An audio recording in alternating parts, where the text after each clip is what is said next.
बिल्किस बानो की इज्तिमाई आबरूरेज़ी और उनके ख़ानदान के मुतअद्दिद अफराद को कत्ल करने वाले मुजरिमों को जेल से रिहा करने के गुजरात हुकूमत के फ़ैसले के ख़िलाफ़ पूरे मुल्क में एहतजाज का सिलसिला जारी है।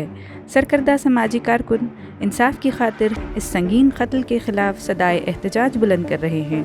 इस सिलसिले में अरुणा रॉय और डॉक्टर रूपरेखा वर्मा की सालार डिजिटल से खुसूसी गुफ्तगू मुलाहिज़ा करें। मुल्क में इस वक्त जो हालात है उसी के हवाले से बात करने के लिए हमारे साथ नामवर मशहूर एक्टिविस्ट अरुणा राय जी हैं। अरुणा राय जी, जो अभी बिल्किस का फ़ैसला आया, बिल्किस के सिलसिले में जो रिमिशन हुआ है गुजरात की गवर्नमेंट ने जो किया है, उस पर आप लोगों ने एक बयान भी जारी किया था, उसमें आपका भी नाम शामिल था। तो ये जो रिमिशन जो किया गया है, कन्विक्ट लोगों को छोड़ा गया है, तो उसको किस तरह से देख रही हैं आप? ऐसा है कि बलात्कारियों को जब रिहा मिलती है तो एज ए नारी, एज ए महिला, मुझे इससे खूब चौंकती हूँ, क्योंकि ये जो हिंसा है हमारे शरीर पे, ये बहुत भयानक हिंसा है।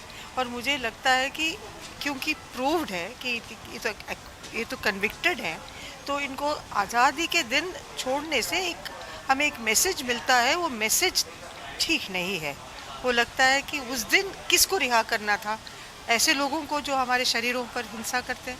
तो वो देश में और हमारे सब महिलाओं के लिए वो ठीक निर्णय नहीं रहा। रूपरेखा वर्मा साहबा, आप यूनिवर्सिटी की साबिक प्रोफेसर रही हैं और एक्टिविस्ट हैं, मैदान में काम कर रही हैं। इस वक्त जो मुल्क में जो सूरत हाल है, खासतौर से गुजरात में जो रिमिशन का वाक़या पेश आया, जो रेपिस्ट थे, कन्विक्ट के अलेज थे, कन्विक्ट थे, उनको छोड़ दिया गया। एक तरफ हमारे प्राइम मिनिस्टर जो है तो रेड फोर्स से कहते हैं कि नारी का सम्मान होना चाहिए, करना चाहिए, और उसी भाषण के कुछ देर बाद उनको छोड़ दिया जाता है। तो ये जो कंट्राडिक्शन है और ये जो हो रहा है मुल्क में, इस तरह से हो रहा है, इसको किस तरह से आप?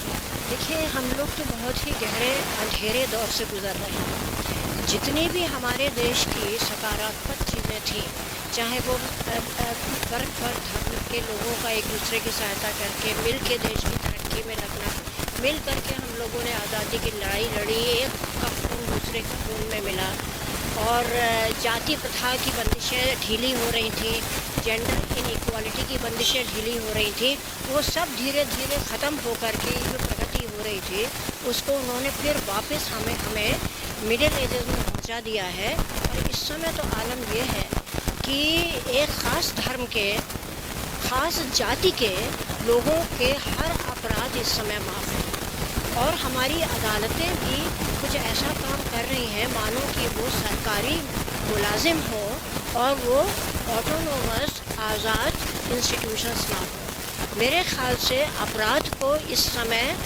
हाकिमों की तरफ से शह मिली हुई है, प्रोवाइडेड वो एक ख़ास धर्म और एक ख़ास जाति के हों। इससे ज़्यादा गिरावट, जुल्म और अन्याय हम किसी भी देश में सोच नहीं सकते।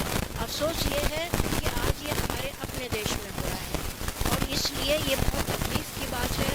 हम बहुत नीचे गिर रहे हैं, हमारे यहाँ हैसियत का आलम छाया है, और उसको हाकिमों की तरफ से एनकरेजमेंट भी मिल रहा है। तो सिर्फ ये है कि बहुत ही गिरावट का दौर है, हमें मिल कर के लड़ना है। बस एक धीमी सी उम्मीद है कि एक बार हम अगर जोर लगाएं, मिल कर के लड़ें, तो शायद ये दौर लौटे और फिर हम तरक्की की राह